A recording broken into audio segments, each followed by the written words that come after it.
Shalom umat Allah yang diberkati Tuhan dimanapun Anda berada. Saya percaya kebaikan, kemurahan, dan kasih sayang Allah selalu bersama dan tidak pernah meninggalkan kita anak-anaknya. Dalam anugerahnya kembali bersama dengan saya Pendeta Dr. Hannes DTH dalam program Rem Ministry. Kita akan merenungkan firman Allah yang sejuk, yang membuat kita semakin bertumbuh, berakar, dan berbuah di dalam Kristus Yesus Tuhan kita.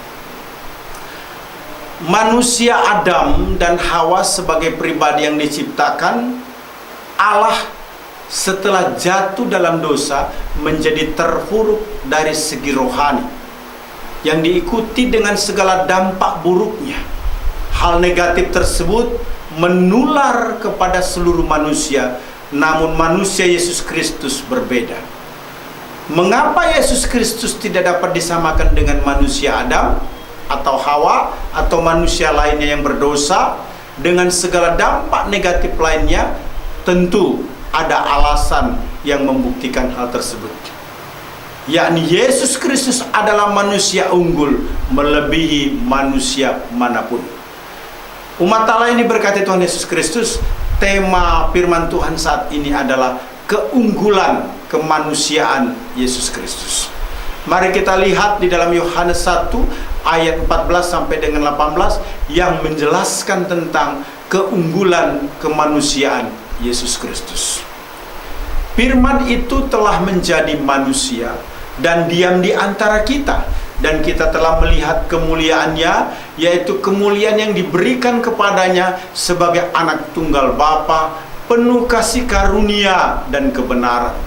Yohanes memberi kesaksian tentang dia dan berseru kepadanya, "Inilah dia yang kumaksud ketika aku berkata, kemudian daripadaku akan datang dia yang telah mendahului aku, sebab dia telah ada sebelum aku." Karena dari kepenuhannya kita semua telah menerima kasih karunia demi kasih karunia. Sebab hukum Taurat diberikan oleh Musa, tetapi kasih karunia dan kebenaran datang oleh Yesus Kristus. Tidak seorang pun yang pernah melihat Allah, tetapi anak tunggal Allah yang ada di pangkuan Bapa, dialah yang menyatakannya. Umat Allah yang diberkati Tuhan Yesus Kristus, keunggulan kemanusiaan Yesus Kristus menurut Yohanes 1 ayat 14 sampai dengan 18, yang pertama adalah Yesus adalah manusia yang terbukti tidak berbuat dosa dan kekal. Perhatikan pernyataan di dalam Yohanes 1 ayat 14 bagian A, firman itu telah menjadi manusia. Yesus Kristus manusia yang tidak berbuat dosa. Artinya dia berasal dari Allah. Penguatan dalam Ibrani 4 ayat 15 begitu nyata buat kita. Sebab imam besar yang kita punya bukanlah imam besar yang tidak turut merasakan kelemahan-kelemahan kita. Sebaliknya, sama dengan dia, ia telah dicobai hanya tidak berbuat dosa. Fakta Yesus dicobai tidak berbuat dosa begitu jelas dalam Matius 4 ayat 1 sampai 11. Ada pencobaan di padang gurun membuktikan Yesus Kristus menang atas godaan iblis, sehingga iblis meninggalkan Yesus dan malaikat-malaikat datang melayaninya, yaitu melayani Yesus. Umat Allah yang diberkati Tuhan Yesus Kristus, karena kita berasal dari Allah, maka kita bisa mengalahkan dosa dengan iman kepada Yesus Kristus. 1 Yohanes 5 ayat 4 berkata, sebab semua orang yang lahir dari Allah mengalahkan dunia, dan inilah kemenangan yang mengalahkan dunia, yaitu iman kita. Karena Kristus pernah dicobai dan menang, maka kita yang dicobai juga akan ditolong Yesus. Perhatikan pernyataan dalam Ibrani 2 ayat 18, sebab oleh karena ia sendiri telah menderita karena pencobaan, maka ia datang menolong mereka yang dicobai.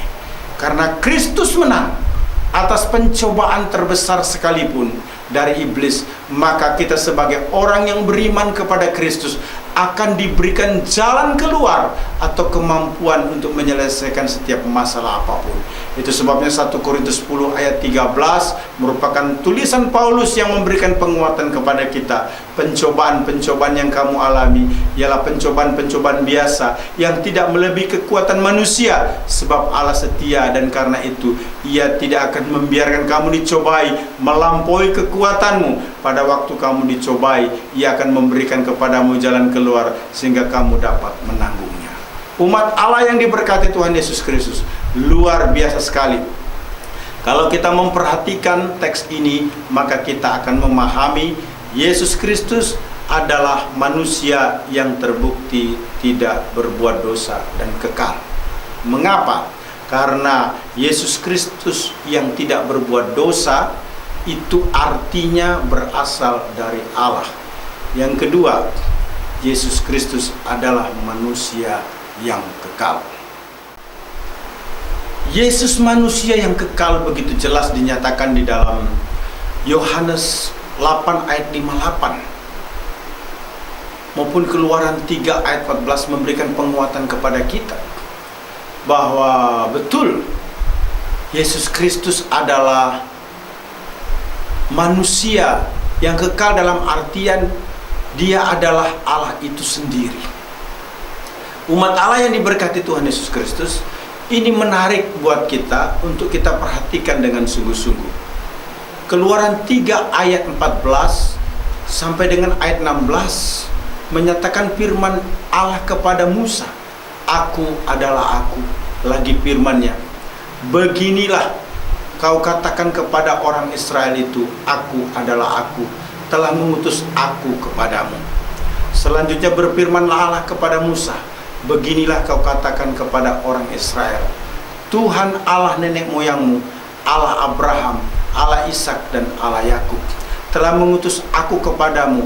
Itulah namaku untuk selama-lamanya dan itulah sebutanku turun-temurun. Pergilah, kumpulkanlah para tua-tua Israel dan katakanlah kepada mereka, Tuhan Allah nenek moyangmu, Allah Abraham, Ishak dan Yakub telah menampakkan diri kepadaku serta berfirman, Aku sudah mengindahkan kamu juga yang dilakukan kepadamu di Mesir. Saudara yang kekasih di dalam Tuhan Yesus Kristus, menarik sekali. Keluaran 3 ayat 14 berkata, Ehye dari akar kata hayah ingin menjelaskan bahwa Tuhan itu adalah kekal adanya.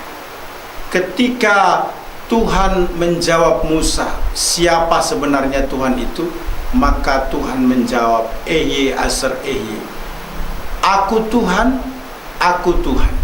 Aku menjadi selalu ada, artinya kekal adanya. Aku adalah aku. Menegaskan Tuhan yang sesungguhnya kepada Musa untuk diteruskan kepada bangsa Israel. Kalau kita perhatikan Yohanes 8 ayat 58 menggunakan kata Aku ada, ego eimi, I am exist. Yesus menjawab keberadaan sesungguhnya sebelum nenek moyang orang Israel, yaitu Abraham ada, Yesus Kristus sudah ada. Ini menunjukkan bahwa pribadi Allah yang kedua adalah kekal adanya. Umat Allah yang diberkati Tuhan Yesus Kristus, karena Yesus kekal menunjukkan Dia Tuhan, maka semua orang harus menyembah Dia dan memuliakan Dia, sebab keselamatan hanya ada di dalam Yesus dan dijamin Yesus. Perhatikan Roma 14 ayat 11 dan juga Roma 10 ayat 9 sampai dengan ayat yang ke-10.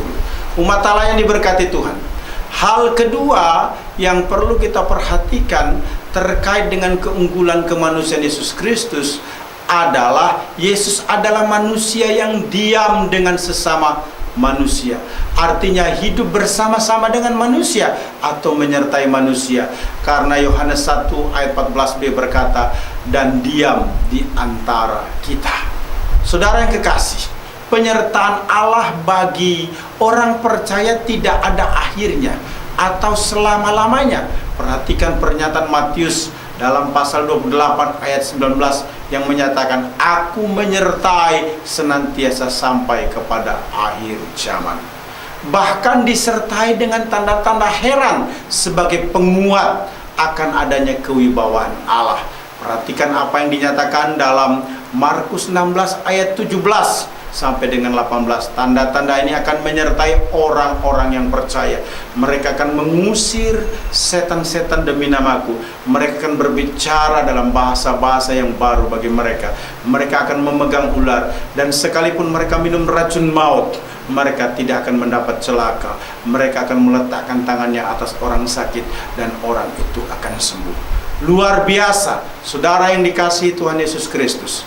Keunggulan kemanusiaan Kristus dimulai dengan Yesus adalah manusia yang terbukti tidak berbuat dosa dan kekal. Artinya Yesus sebagai manusia telah dibuktikan dicobai tidak berbuat dosa.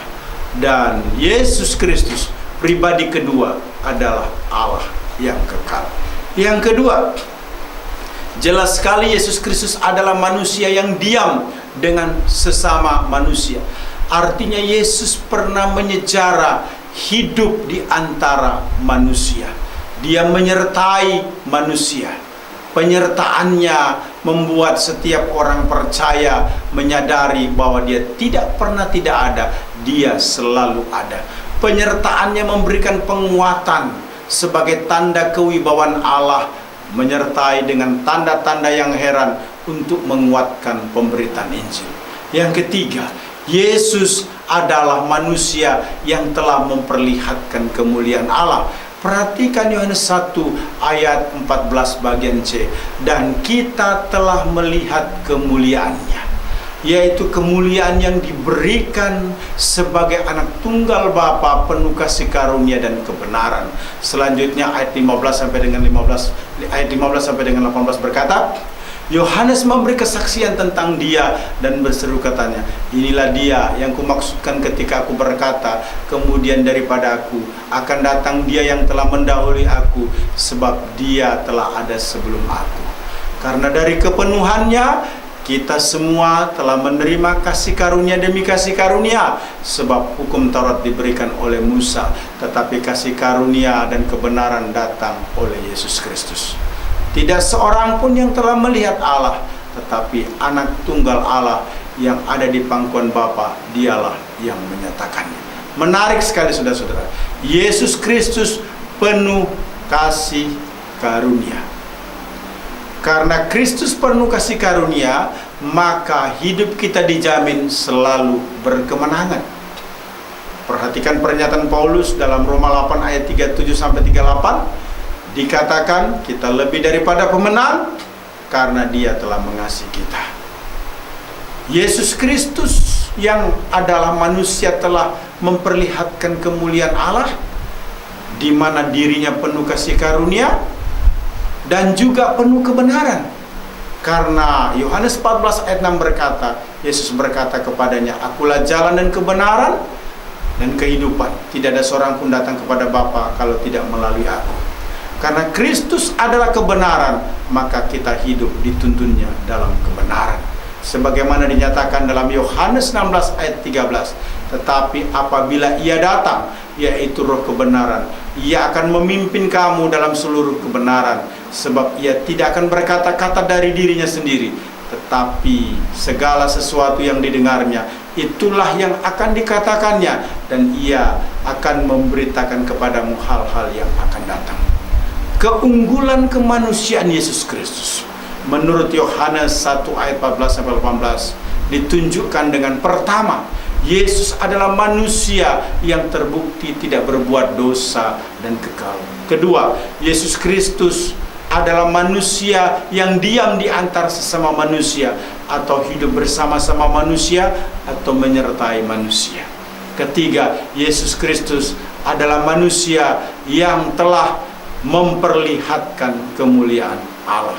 Haleluya, Tuhan Yesus memberkati. Amin.